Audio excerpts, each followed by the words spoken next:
Ser Podcast.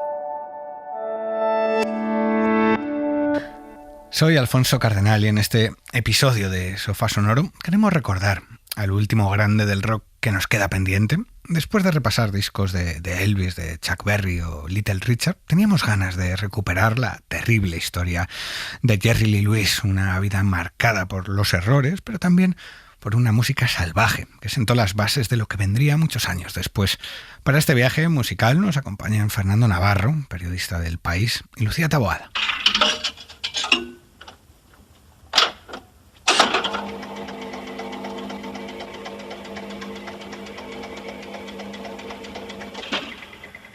Los grandes discos de la historia de la música se escuchan en el Sofá Sonoro de la SER. Dirige y presenta Alfonso Cardenal. Tras las muertes de Elvis Presley, Chuck Berry y Little Richard, la muerte de Jerry Lee Lewis en octubre de 2022 dejó huérfano al rock de uno de sus padres fundadores. E! News can confirm Jerry Lee Lewis has passed away at 87 years old. A statement from his publicist to NBC News on October 28. A sus 87 años, The Killer tenía el aspecto de un indefenso anciano con pinta de no haber roto un plato. Poco de aquel hombre nos remitía a aquel salvaje que se casó con su prima de 13 años reventando su carrera, al borracho que disparó a un miembro de su banda por error, al chulo que estampó su coche en Graceland exigiendo ver a Elvis, o al superviviente que enterró a 2 mujeres y 2 hijos. Antes de que todo eso reventase, de que su vida se torciese, Jerry Lee Lewis se plantó en Sun Records, pidió una oportunidad y cambió el rumbo del rock and roll. Hoy dedicamos el Sofá Sonoro al pianista más salvaje de la música. Empezamos.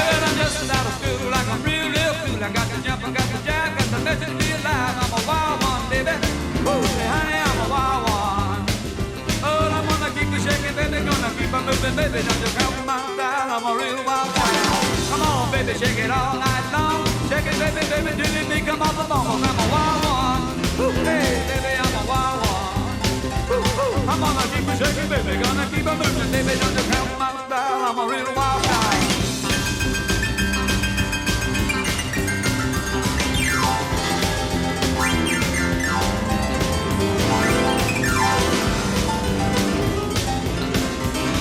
Get on, brother.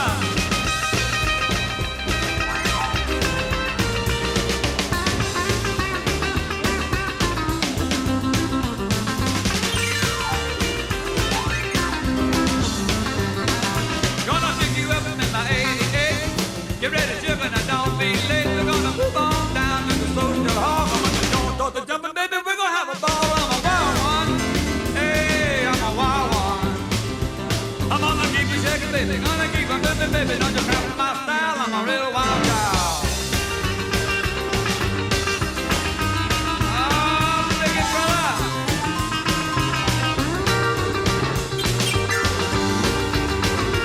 El fulgurante inicio de carrera que protagonizó Jerry Lee Lewis invitaba al optimismo. En aquel mundo que se estaba inventando, todo parecía posible y tan pronto un día eras vendedor ambulante como el siguiente, la nueva gran estrella de la música. El viaje de Lewis al estrellato fue fulgurante y para entender bien su historia merece la pena conocer sus orígenes. Lucía Taboada y Marcos Granados nos cuentan la infancia de nuestra protagonista de hoy.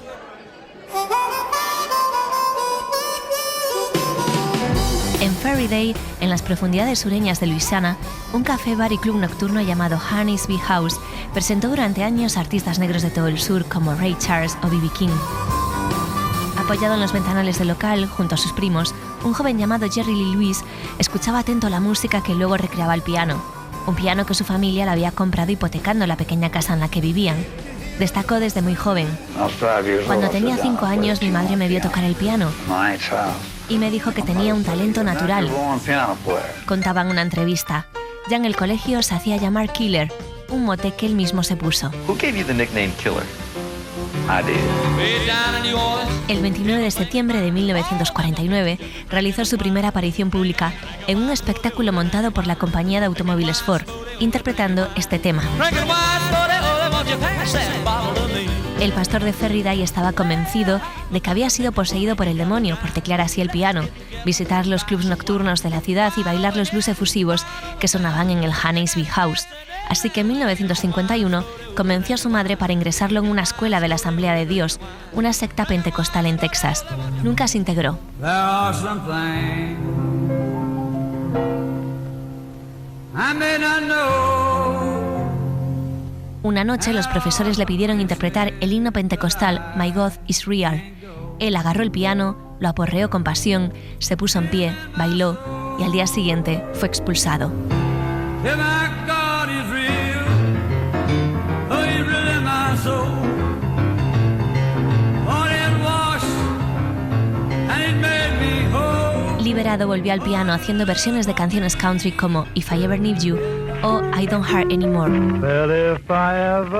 Se movía de un club a otro entre Mississippi, Louisiana y Nashville, y a finales de 1956 el padre de Jerry, Elmo Lewis, vendió 33 docenas de huevos y financió un viaje a Memphis. Y así ese joven educado para tocar el piano en capillas y altares llegaría al rock and roll, a la música más endiablada. If I ever needed love, I need it now. I feel so all alone, I don't know what to do. No day or night goes by that I don't have my cry. I feel like I could die from wanting you. Me encanta eso de estar un día recogiendo maíz y al día siguiente dejarlo todo y plantarse en Memphis para comenzar una nueva vida. Y esa vida es la que vamos a recorrer hoy en este sofá sonoro que compartimos con Fernando Navarro, periodista del País y escritor. Muy buenas, Fernando. Hola, Alfonso, ¿qué tal? Buenas. Creo que contigo hice Elvis y contigo hice también Little Richard, así que tocaba sentar a Jerry Lee en el sofá sonoro. Y tanto que tocaba, ¿eh? Qué grande. Normalmente dedicamos el programa a un disco concreto y Jerry Lee Lewis en sus inicios son más canciones sueltas. Sus grandes álbumes, al menos en mi opinión, tienen más que ver con su etapa del country, así que vamos a cambiar la pregunta con la que empezamos el programa. Hoy va a ser un poco diferente. ¿Qué tiene Fernando, Jerry Lee Lewis, para ti? Jerry Lee es gigante, es un gigante, un verdadero coloso y es el gran pirómano del rock and roll. Lo de pirómano en todos los sentidos, ¿no? Literal, todos sabemos que ha hecho fuego al piano, pero también es una fuerza de la naturaleza. Yo creo que es un músico que se nos ha ido hace poco, de la primera gran generación de creadores del rock and roll, pero además un músico que, siendo esa fuerza de la naturaleza, terminó derivando, y esto es muy importante, hoy lo veremos, en un músico de country que cantaba desde las mismas montañas de Rushmore, ¿no? El monte del Rushmore, con los padres fundadores de Estados Unidos. Ahí, ¿no? Con esa resonancia de que está cantando casi con una proyección hacia toda Norteamérica, con ese vozarrón que tiene.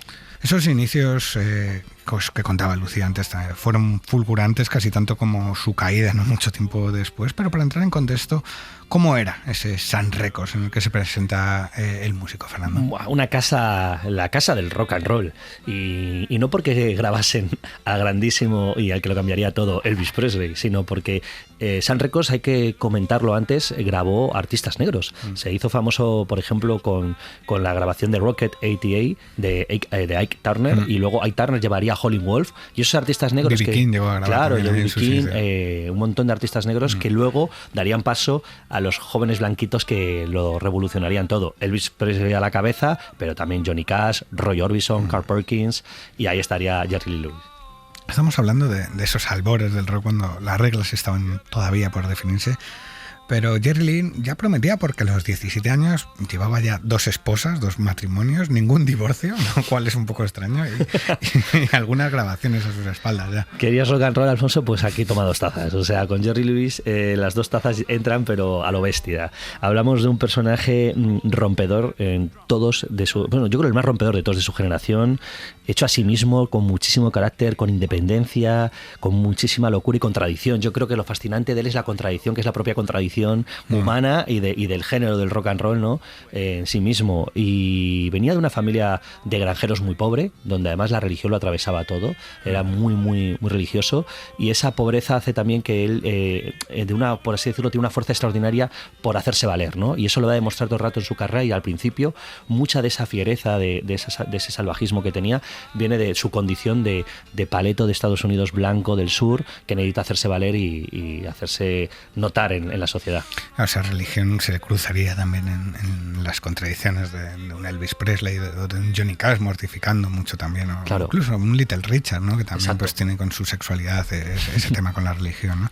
La llegada de Jerry Lee a Memphis fue a lo grande, pero antes de que alcanzase la gran fama tuvo lugar un encuentro que con los años se ha mitificado mucho, gracias sobre todo a una foto. ¿Cuál es la historia, Fernando, del Cuarteto del $1 Millón? Con ese título, vamos. Es que es maravilloso. Se escribe un libro solo. Es un libro y una película inmensa, pero es maravilloso y se ha escrito muchísimo. Hay mucha leyenda, ¿no? Realmente todo empezó a través de una jam session. Vamos a decir cuál es el cuarteto, ¿no? Que es muy conocido, pero no todo el mundo tiene por qué conocerlo. Está Jerry Lee Lewis, está Elvis Presley. Que ya no trabajaba en Sun Records. Que ya no estaba, exacto. Había fichado por RCA, y estaba también Johnny Cash y Carl Perkins. Todo empieza porque Carl Perkins va a hacer una sesión, una jam session, una grabación, y fichan a Jerry Lewis como un pianista que ya empezaba a ser un pianista extraordinario, y veía muchísima gente el talento. Sam Phillips, el dueño de Sun Records, de la discográfica, le pone para esa sesión, y aparece por ahí Elvis con su novia, que en aquella época de las novias que tenía Elvis es Evans, que es una novia que tuvo, y se pone a tocar allí con ellos, y también estaba Johnny Cash cerca, y se mete en el estudio y dice, vamos a meter. Y hay un momento en que esa jam session están los cuatro, ¿no? Pero lo dejan cuando Jerry Lewis empieza a tocar demasiado el piano, se dice, y dice Elvis, bueno, yo me voy ya, que se ha cogido el piano y no lo suelta. O se llegó a hacer incluso un musical sobre toda esta historia, y así lo presentaba el señor Phillips. On December 4th, 1956, in Memphis, Tennessee, one man brought Johnny Cash, Jerry Lee Lewis, Carl Perkins, and Elvis Presley to play together for the first and only time. That man was me, Sam Phillips. The place was Sun Records. That night, we made rock and roll history. Y aquel encuentro me dejó pocas canciones completas, pero maravillas como esta. Now and forever. We were there beneath the stars while a million guitars played our love song. When they said I love you, every beat of my heart said it too. Solamente volver. Yeah. Do you remember? Darling, you were that song, and you'll always belong to my heart. Ain't spots. El Cuarteto del $1 Millón, sin duda, la primera gran superbanda del rock. Elvis Fernando estaba, como decíamos, ese día de visita porque ya no estaba en Sun Records, y eso quizá ayudó en cierta medida a Jerry Lee a encontrar su hueco y a tener más protagonismo en el sello. Obviamente estaban buscando un sustituto, y él tenía la gana de comerse el mundo y el postre y lo que hiciera falta. Exacto. A mí me recuerda el caso de Jerry Lewis ahí, a ver, por poniendo paralelismos también con la música negra, cuando Ray Charles abandona Atlantic, ¿no? Y tiene que buscar un sustituto y fichan a Solomon Burke, ¿no? En este caso, el sustituto se va Elvis Presley, y evidentemente no puede sustituir al gran revolucionario de todo, ¿no? Al rostro y a la voz del rock and roll. Pero sí encuentra ya Sam Phillips, el dueño, encuentra a un artista con mucho talento, y para mí es muy importante, no solamente coge ese hueco, sino que ve que tiene un desarrollo nuevo, el desarrollo del piano, ¿no? Algo que en la época Fats Domino, viniendo de Nueva Orleans, desde un sonido mucho más negro, más criollo, desarrolla y funciona muy bien. Él encuentra en Jerry Lewis ese piano, que es un elemento esencial de la música norteamericana para el primer desarrollo, sobre todo del jazz. Encuentra un nuevo elemento que le va a dar un nuevo lenguaje para incorporar a ese gran discurso de los 50 que es el rock and roll. Claro. Y ese protagonismo que va teniendo en Sun Records lo aprovechó con su primer éxito, Whole a Lot Shaking Going On, un tema que incide en esa carga sexual del rock, que lo hacía ser algo peligroso en aquella América de los años 50, y con tipos como Jerry Lee Lewis, pues más todavía. Bueno, más todavía. el peligro es bastante importante, yo creo. Cuando hablamos del rock and roll de los 50, no nos damos cuenta, porque ahora lo vemos con la perspectiva que da el tiempo, lo que significaba para los padres de esa generación escuchar esos sonidos peligrosos, esas voces lascivas, chulescas, con ese lenguaje y sobre todo esas guitarras eléctricas. Y en el caso de Jerry Lewis era el piano, un piano que tenía un sonido eufórico, abrasivo y que, bueno, se decía que era como una serpiente, lo contaba él mismo, que su piano era una serpiente que rectaba por los finos tobillos de las chicas. Entonces, imagínate cómo sería en aquella época, ¿no? Las madres, se hablaba que las madres olfateaban la espantosa presencia de Jerry Lewis y le daban miedo, ¿no? Porque era un hombre que, por así decirlo, transmitía sexo en todo lo que hacía con el piano.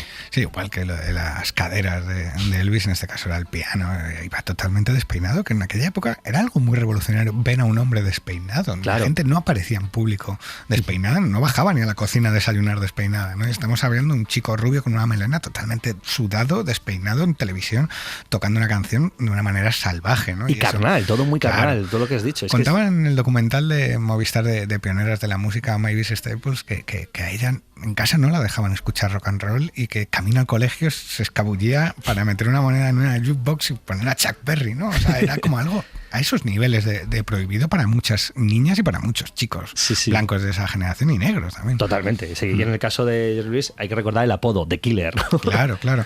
Esta canción fue vetada. Sullivan se negó a tener a Jerry Lee en su programa, ese programa que había consagrado a Beatles y también a Elvis, y eso fue un frenazo en ese momento de, ostras, este es el límite, ¿no?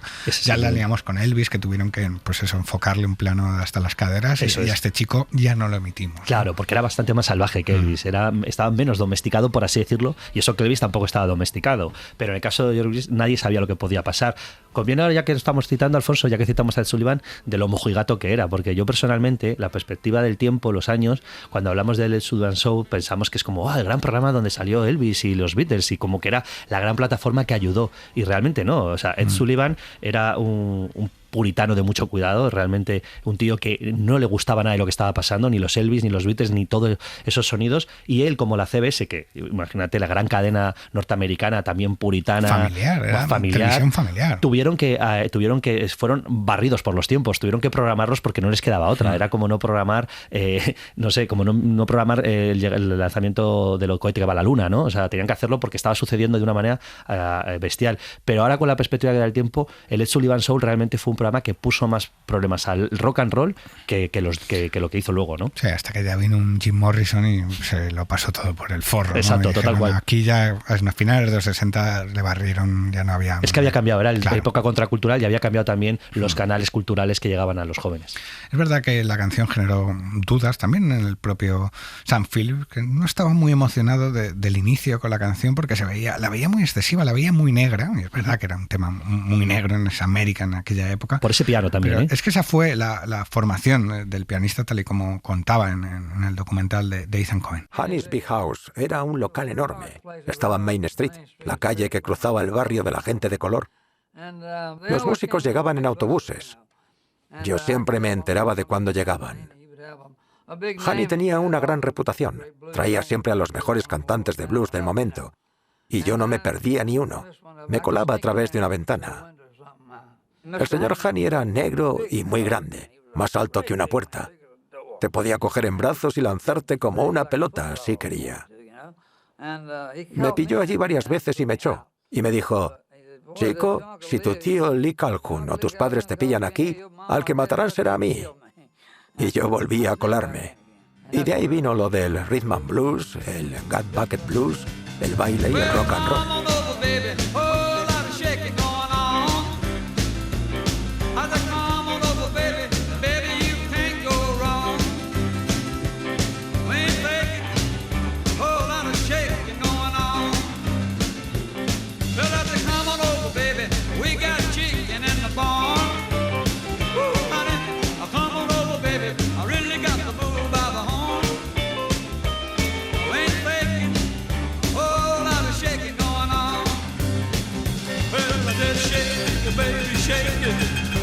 Shake it, baby, shake it. I said shake it, baby, shake it. I said shake it, baby, shake it. Come on over. Oh, lot of shaking going on. Oh, let's go now.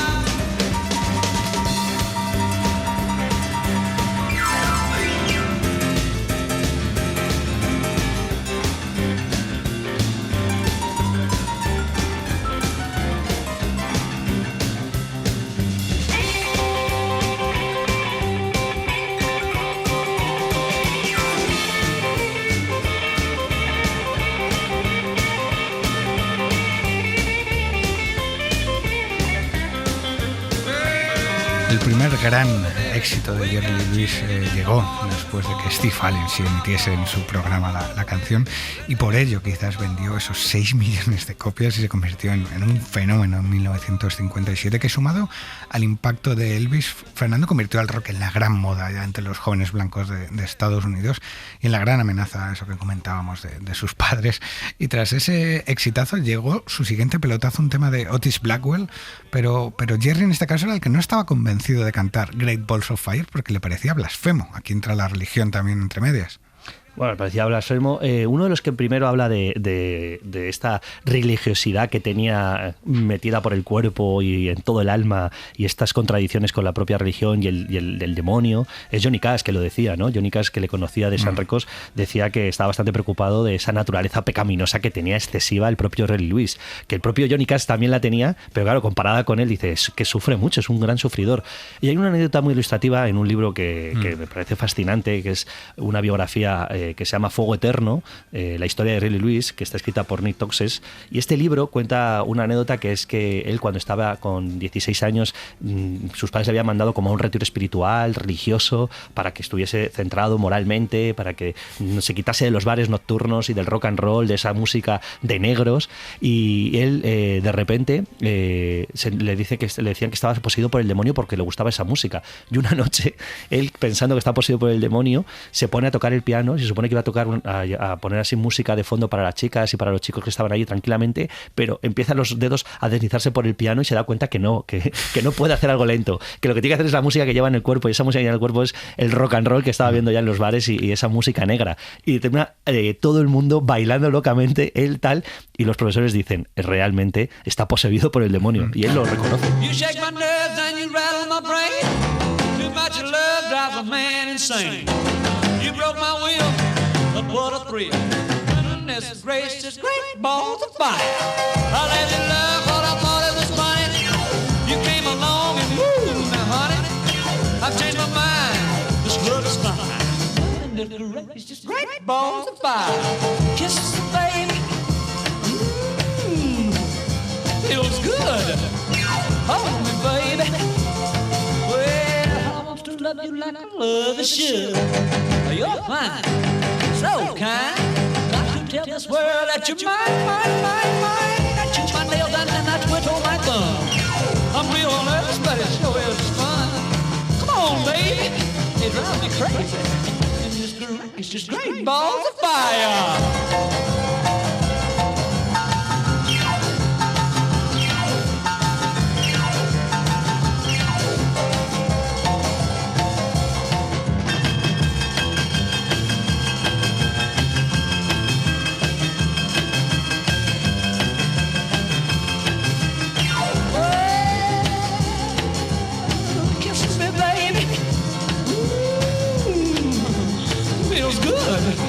Hold me, baby.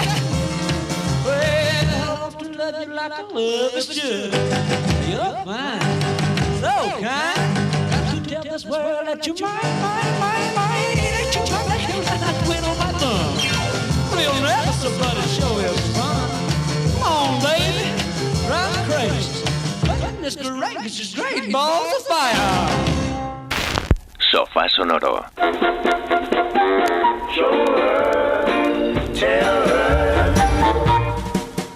Cadena SER. Tremenda la historia, Great Balls of Fire, que me parece uno de los temas para mí, el rock en estado puro. Fernando Jerry Lee despeinado, dando patadas a la banqueta, subiéndose al piano. Es que es un rock salvaje, primigenio, sudoroso, fuera de control, algo totalmente nuevo y algo totalmente inventado sobre la marcha, con eso que contaba el propio Jerry Lee, de lo que había ido viendo, ¿no?, cuando se metía de niño en los bares de los afroamericanos y le echaban a patadas, pero él se va empapando de todo eso y crea ese sentimiento del rock como algo salvaje, y lo lleva a una dimensión nunca vista hasta ese momento, y que luego les costaría a muchos igualar en los años 60 y en décadas posteriores. Claro, bueno, yo creo que lo más comparable era Little Richard, que para mí tenía un punto más de fiereza, no era tan salvaje, pero sí era muy impactante. Y Chuck Berry. Y Chuck Berry, que era mucho más human. Al final aquí lo que hacen los blancos, también el propio Elvis, lo que hacen es darse cuenta de algo que ya estaba pasando en el mundo del jazz, ¿no?, en el mundo de la música afroamericana, desde hacía 2 décadas, ¿no? El concepto del espectáculo, ¿no? En el caso también de Jerry Lewis, él dice que fue por accidente y que cuando vio que funcionó, una de las cosas salvajes que hizo y que la gente estaba flipando, dijo, lo meto en el repertorio, ¿no? Lo meto en el show. Claro, es que él tenía muy claro que para competir con Elvis y con Little Richard y con Chuck Berry tenía que dar algo más, tenía que subir la apuesta, y así lo contaba en el documental. Yo no diría que perdiera el control.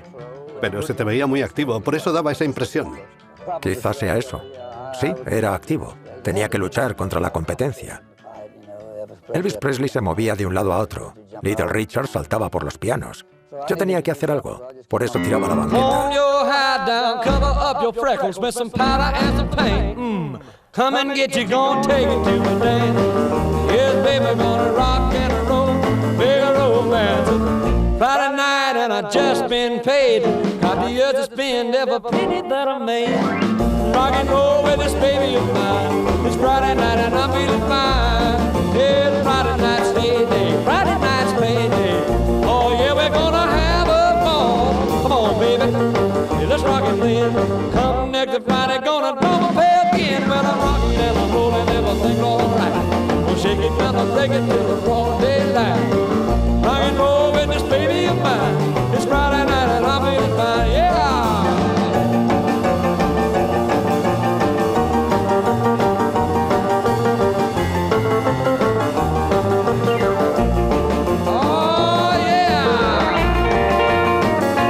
La magia de Jerry Lewis en los inicios de su carrera, etapa que estamos recordando junto a Fernando Navarro, y en esta etapa tuvo lugar esa leyenda de cuando Jerry compartió noche con Chuck Berry, quemó su piano y luego le dijo, supera esto, ¿no? Son estas cosas, Fernando, que yo no sé si son verdad, pero a mí me encanta. Sí, en el libro que comentaba de Fuego Eterno se dice que es cierto, que sí que es verdad, que bueno, ya sabemos que la leyenda a veces, entre el hecho y la leyenda, quédate con la leyenda, y que realmente cuando prende fuego al piano, porque estaba muy fastidiado de que Chuck Berry cerrase por encima de él, ¿no? Fuera cabeza de cartel y cerrase el espectáculo, dijo realmente, chúpate esa, negro, porque él es del profundo sur y bastante, en ese punto, a veces bastante racista y sobre todo había mucha competencia y echó el bidón de gasolina, pero bueno, no solamente eso, en otra gira, con el libro se cuenta... Pero luego tenía buena relación con Chuck Berry. Sí, luego sí, pero era como una cuestión ya de competencia de quién es la estrella, ¿no? Aquí. Y en otra gira se fue con Johnny Cash y con Carl Perkins, que los dos eran blancos en este caso, y descubrió que Johnny Cash consumía pastillas y Carl Perkins era alcohólico, y él dobló la apuesta, se terminó enganchando a las cápsulas de benzencerina bañadas de whisky. Como allá. Es como yo soy más que vosotros. A Jerry no le paraba a nadie, ¿no?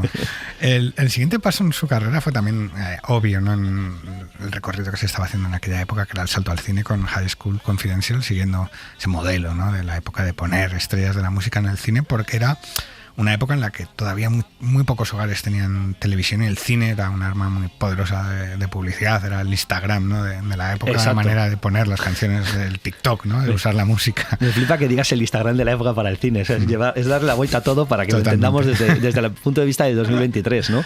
Pero ciertamente es el gran catalizador de lo que, ¿no?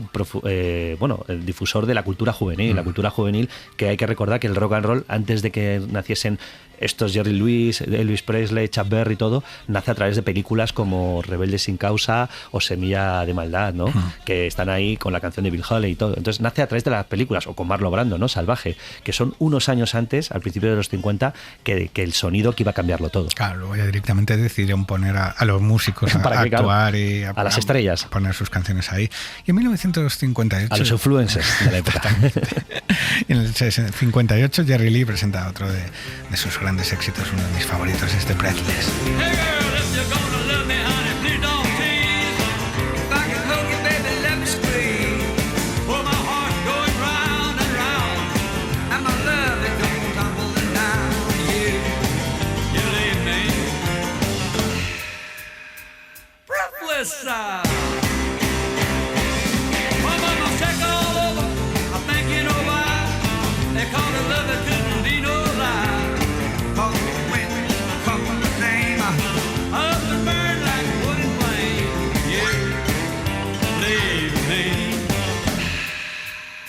It's breathless.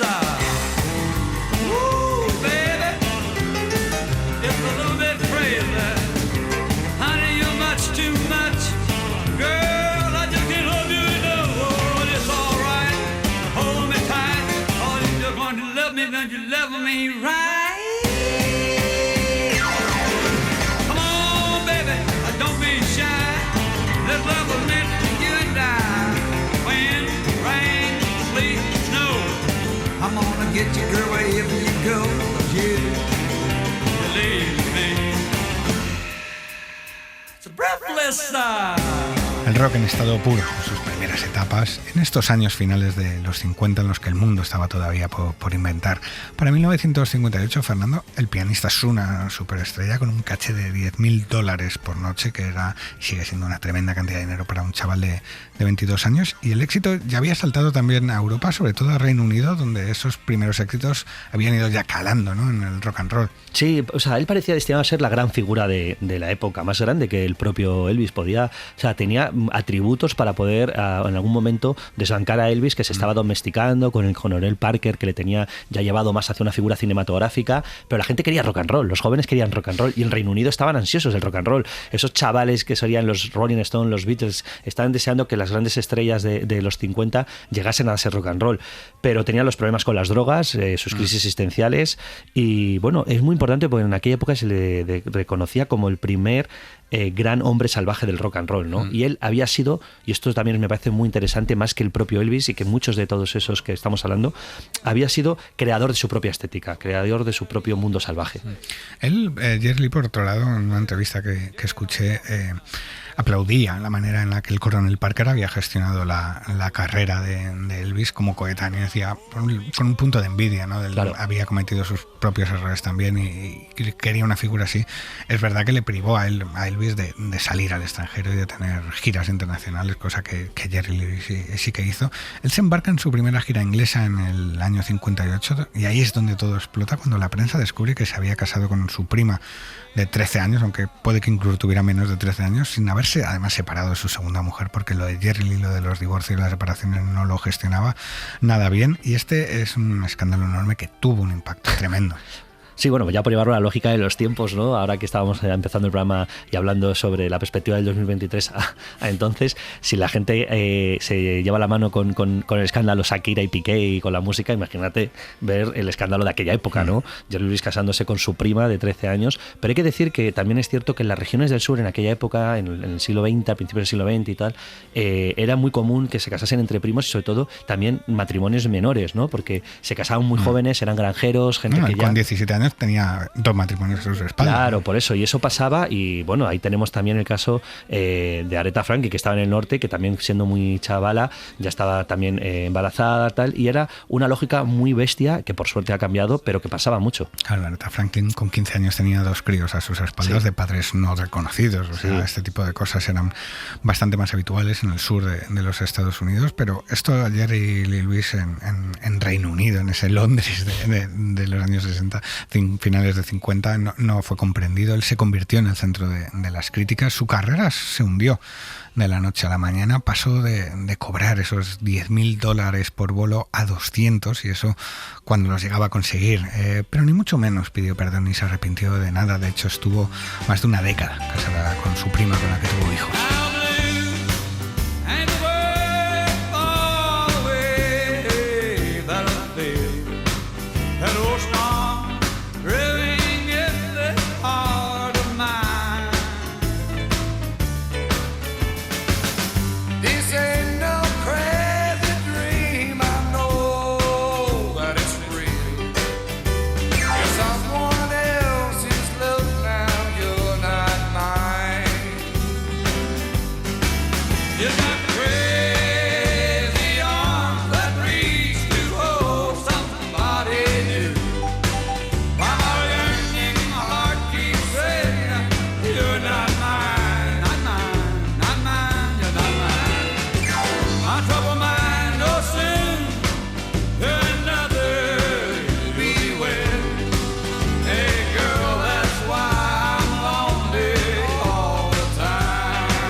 este Crazy Arms de la primera etapa de Jerry Lee Lewis, que a finales de década se hundió tras el matrimonio con su prima adolescente, relación que lo convirtió en un paria, en un chiste. Bob Hope solía hacer bromas al respecto de esto, y también en un proscrito pasó de ganar una fortuna a apenas conseguir conciertos, y así pasó una década, más de una década, de hecho, una etapa muy dura, pero Jerry no tiró la toalla, bebía más, se drogaba más, estaba inestable, pero aguantó toda esa década, y esto contaba en una entrevista años después. Tardé 12 años en volver, pero cuando lo hice a lo grande.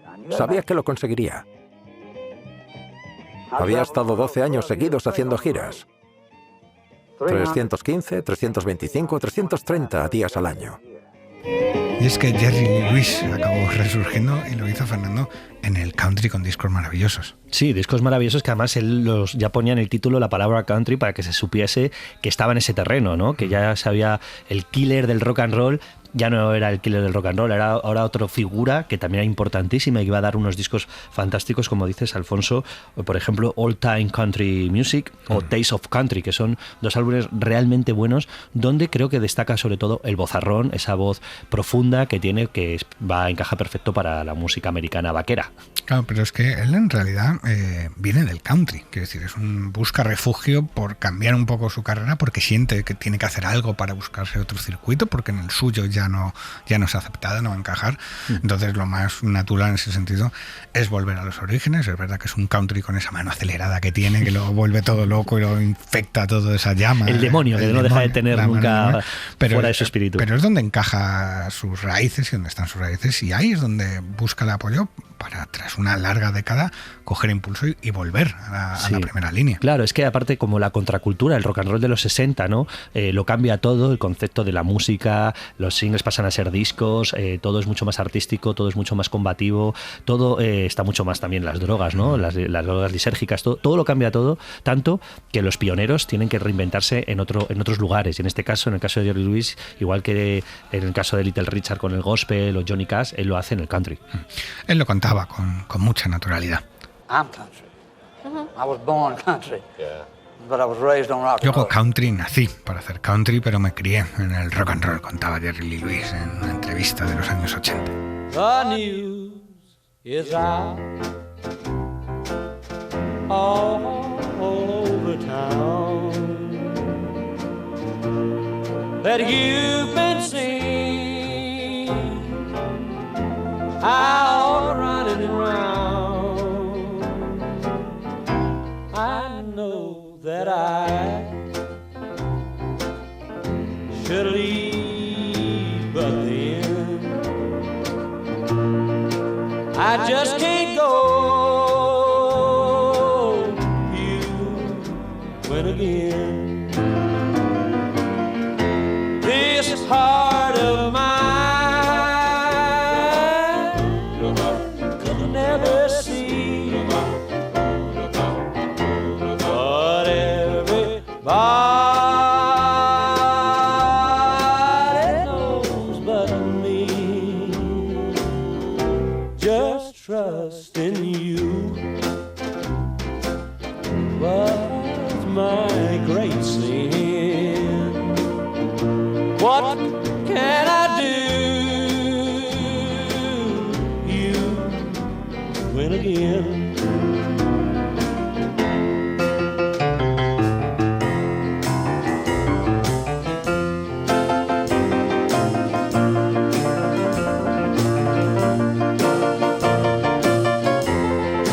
Esta versión de You Win Again de 1969 le valió a nuestro protagonista de hoy para firmar un contrato serio, tras años actuando todas las noches y conduciendo 900 kilómetros entre bolo y bolo.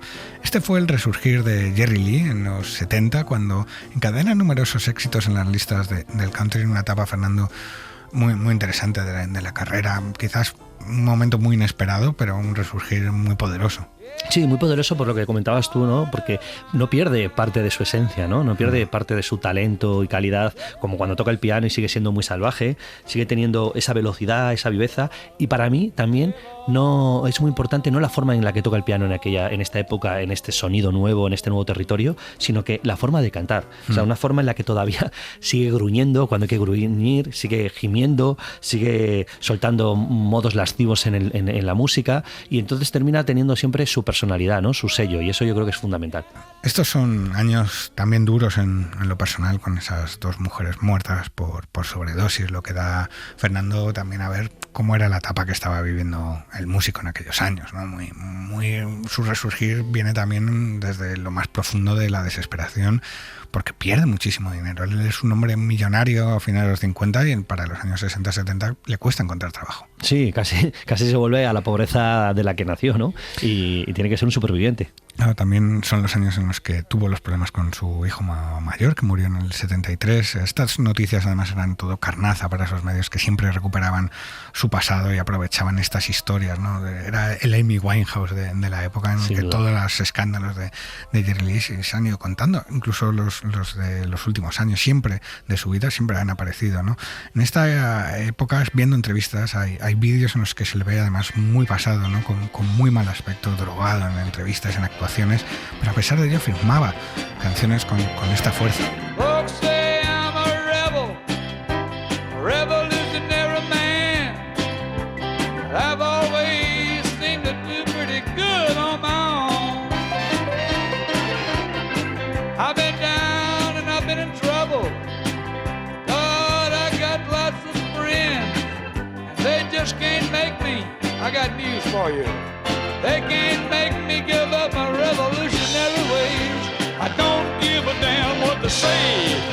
I'm a revolutionary in loving, revolutionary in my kissing, revolutionary in my walking, I'm a revolutionary in my talking, yeah.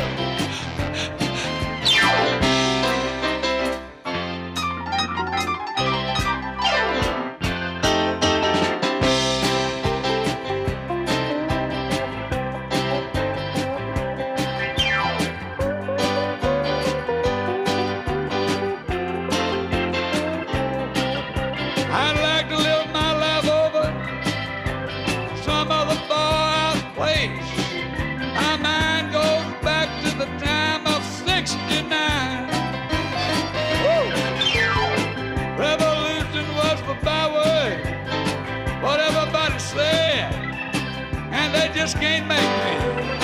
You know something, they can't make me give up my revolutionary ways.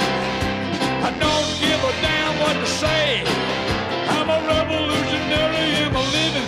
Jerry Lee Lewis en su etapa country, protagonista de este sofá sonoro que compartimos con Fernando Navarro. Y por cerrar el programa me gustaría hablar, Fernando, de esta etapa del resurgir de Jerry Lee, que igual no llega a tener la fuerza de Johnny Cash, pero bueno, vamos a ir mirándolo por partes. En el 89 se estrena la película de Dennis Quaid y Winona Ryder, basada en el libro para su entonces exmujer, esa prima con la que se casó cuando era una niña. Y en el 90 colocó un tema a la banda sonora de Dick Tracy, y a finales de década se fue de gira con Little Richard y Chuck Berry. Estos son años en los que empieza un poco a gestarse la redención, al menos pública, ¿no? Y más, incluso menos artística, más en lo personal, la redención un poco de Jerry Lee Lewis. Sí, del personaje, ¿no? En ese sentido. Yo creo que es la época en la que a los pioneros y a los reyes de toda esta historia, creadores, se les pone la corona, ¿no? Empiezan a ponerse la corona y a él le toca que se le ponga la corona. Es verdad que Jerry empieza esta redención poco a poco, es un proceso largo, musical, a través del country en los años 70 y ya más mainstream, cuando en los 2000 alumbran una colección de discos fascinantes. El primero fue The Last Man Standing, álbum de duetos, aquí con una ristra de nombres que, claro, son Bruce Springsteen, Robert Plant, Neil Young, Ringo, Keith Richards, Fogerty, y con esta lista de colaboradores se ve el estatus en la música de Jerry Lee. Pues es que se ve, es que, los nombres ya todos están al servicio servicio del pionero, todo está al servicio de este gigante. Yo ese disco lo quemé, me acuerdo que lo compré en el momento que salió, lo quemé y me fascinó la voz, me fascinó el sonido y todo lo que tiene, ¿no? Y lo bien que grandes de la música americana saben ponerse al servicio, como hicieron unos años antes, ¿no? Años atrás con Roy Orbison, ¿no? En el famoso Black and White, ¿no? Saben ponerse al servicio de su admiración hacia esta persona que es Jerry Lewis. El trabajo fue un éxito que recolocó a Jerry Lee en la industria y que dio con la tecla de lo que serían los siguientes trabajos, porque en 2010 llegó Mean Old Man. If I look like a mean old man, that's what I am. If I look like a mean old man, that's what I am. If I look like a mean old man, take you any way he can, to break your heart and kiss your hand, that's what I am. If I look like a good old friend, that's what I am. If I look like a good old friend, that's what I am. If I look like a good old friend who's good at bending with the wind, to be your friend right to the end, that's what I am. And if I look like a voodoo doll, that's what I am. If I look like a voodoo doll, that's what I am. If I look like a voodoo doll who take his licking standing tall, they'd rather fight you back than crawl, that's what I am.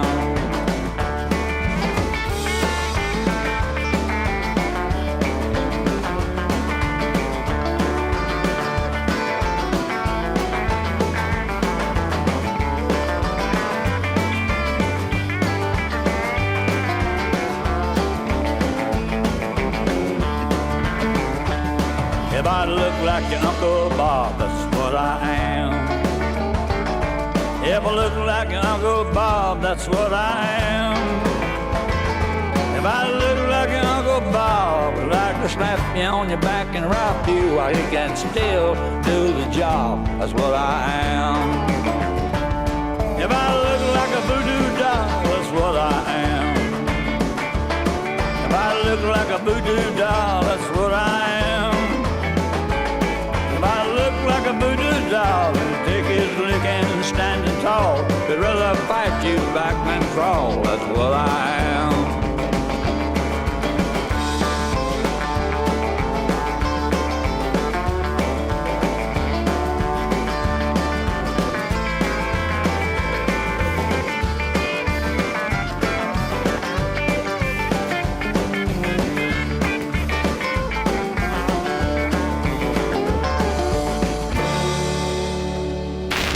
Sofá Sonoro.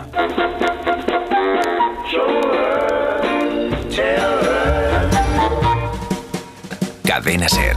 Viejo hombre malo es el título de esta canción compuesta por Chris Christopherson, que también merecería un programa al respecto de estos años, y que dio nombre al disco de 2010 de Jerry Lee Lewis, un trabajo, Fernando, con la misma fórmula con lo que había resucitado unos años antes, solo que esta vez con mujeres, que en el otro no había ninguna, que está Mavis Staples, Gillian Wells o Sheryl Crow, y con el dinero que ganó abrió un local en Beale Street, en Memphis, en el 2013, y es que Jerry Lee estuvo al pie del cañón y dando conciertos hasta el final de su vida. Sí, da conciertos hasta el final y también daba alguna entrevista, no tampoco muchas, pero también se le veía. Y recomiendo también buscar en YouTube, porque hay apariciones en televisión que son también espectaculares, que de repente ves al viejo hombre malo que coge el piano y dices, madre mía, qué personajazo todavía tocando, ¿no?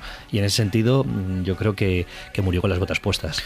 Uno de los últimos trabajos en directo lo registró en Thurman Records, el sello y estudio de Jack White en Nashville, y es una delicia como esta etapa final, ¿no?, de trabajos de duetos. En sus últimos meses de vida también estuvo trabajando en un disco de gospel, algo que adoraba, esas contradicciones de lo religioso y lo pecaminoso en su vida, y esto lo conecta también con otros músicos de esta época como el propio Elvis o Wanda Jackson, y y es un tipo de disco que figura en todas estas discografías y obviamente en la de Jerry Lee tenía que estar. Es un disco que a mí me gusta mucho. Sí, totalmente. Yo creo que siempre con los pioneros que no llegan a hacer discos navideños, que parece que todos tienen que tener un disco navideño, todas las grandes estrellas de la música americana, pues sí que tienen que tener aquí, parece que un disco de gospel, porque todos pasan por ahí al final. El único que pasó fue Chuck Berry. A mí me pasa lo mismo que con el country, que es que al final la mano pecaminosa de Jerry Lee lo infecta todo y es una joya de gospel, pero es un disco muy diferente de lo que se suele entender como gospel. Too many miles behind me, too many trials are through, too many tears help me to remember there's too much to gain, to lose. Too many sunsets, they lie behind the mountains. Too many rivers my feet have walked through. Too many treasures are waiting over yonder, and there's too much to gain, to lose.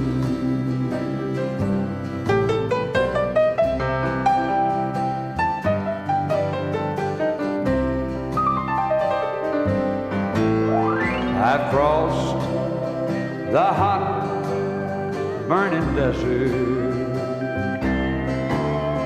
just struggling the right road to choose.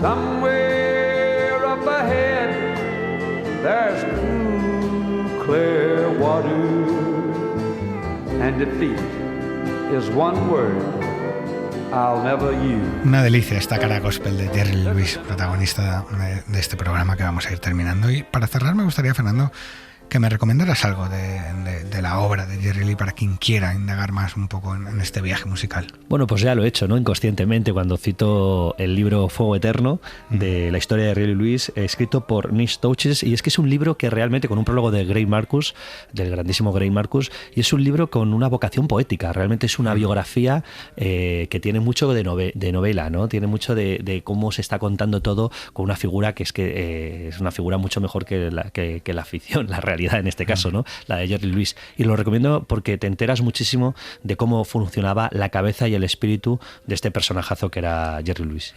Yo el documental de Ethan Cohen quiero recomendar, que sin ser nada de documental que se puede ver en Movistar, que sin ser nada del otro mundo, sí que creo que retrata la complejidad, eso que hablábamos, la complejidad del personaje y también su cara oscura, que a veces se tiende a omitir, aunque en el caso de Lee parece que impone más sobre su música, ¿no? Que se queda más la música en un segundo plano. Siempre cuando hablamos de Jerry Lee Lewis hablamos de un matrimonio del año 58, ¿no?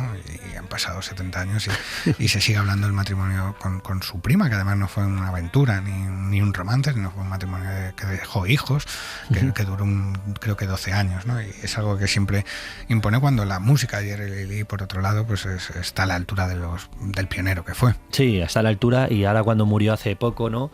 Bueno, todo el mundo decía que se había ido el último gran pionero, no es cierto, está Wanda Jackson, que también es pionera y mujer, pero sí que es cierto que su muerte nos recordó que fue una época gloriosa, la época de los primeros creadores de ese rock and roll de los 50, esa famosa primera escuela del 55 que se llamaba, ¿no? Y a mí realmente me fascina que hayan existido, porque nos han dado una música que es imperecedera, ¿no? Nunca morirá. Claro, los que hemos crecido en los 80, 90 hemos visto a esta gente como abuelitos, ¿no? Y a veces nos cuesta darnos cuenta y ser conscientes, Fernando, de los salvajes que llegaron a ser en todos los casos, que desde Chuck Berry pasando por Elvis, que quizás es el que tiene la imagen más limpia cuando era un huracán, un terremoto igual que los demás, ¿no? Un Johnny Cash con esas adicciones a las pastillas, a Jerry Lee, o sea, todos en el fondo vivieron los albores del rock and roll como algo peligroso, pero es que todos vivieron en el filo de la navaja. Claro, y yo creo que como pioneros, y siempre que alguien es pionero no sabe, está explorando, ¿no? Se adentró entraron en un territorio tan nuevo que ellos mismos lo fueron creando sobre la marcha. Cuando llegaron después de los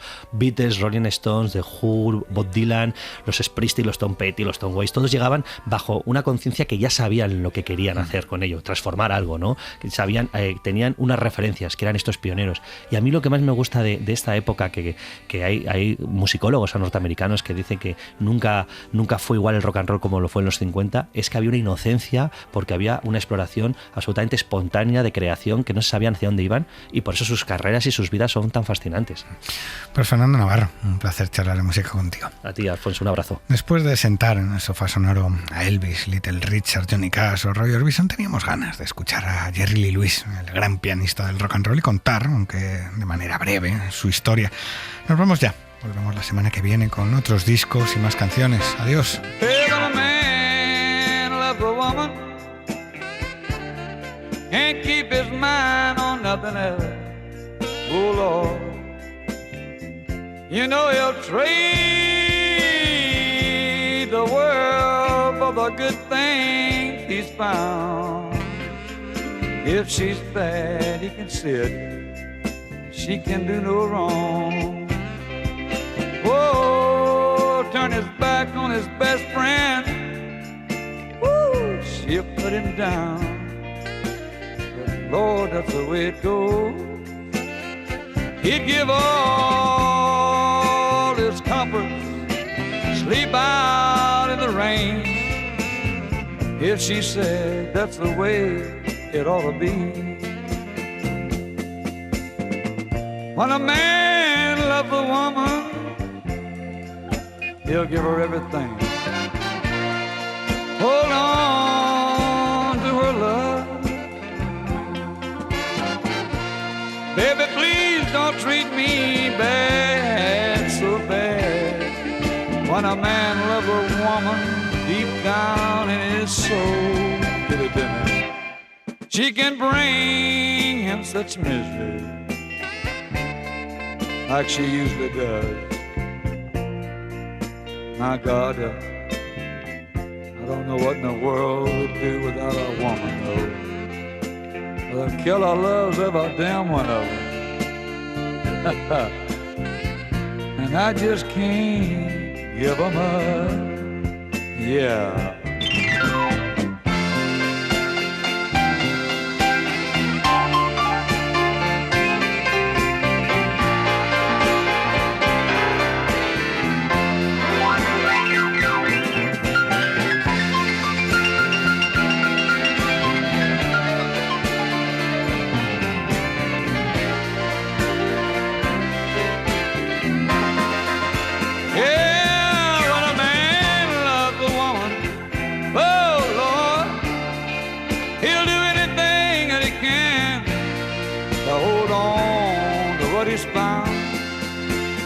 If she's bad, he can see it.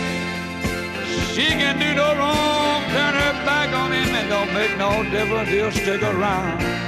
He'll keep trying to hang it in. Oh, when a man loves a woman, Lord in heaven knows she can do no wrong. He'll look over it. She may step out with somebody else.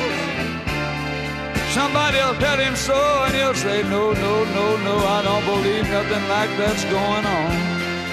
Think about it. When a man loves a woman, my God, he'll do anything in the world to hold her so close to him and get that sweet loving, woo, that he needs so much. But that woman is gonna hang it on him. But I love him, love him, love him, love him, love him, love him, I love every dadgum one of them. Ain't nothing like a woman to soothe old Jerry's soul. Because Jerry Lee loves a woman, I've got to have my woman. Suscríbete a Sofá Sonoro. Todos los episodios y contenidos adicionales en la app de Cadena Ser y en nuestros canales de Apple Podcast, Spotify, iVoox, Google Podcast y YouTube. Cadena SER. La radio.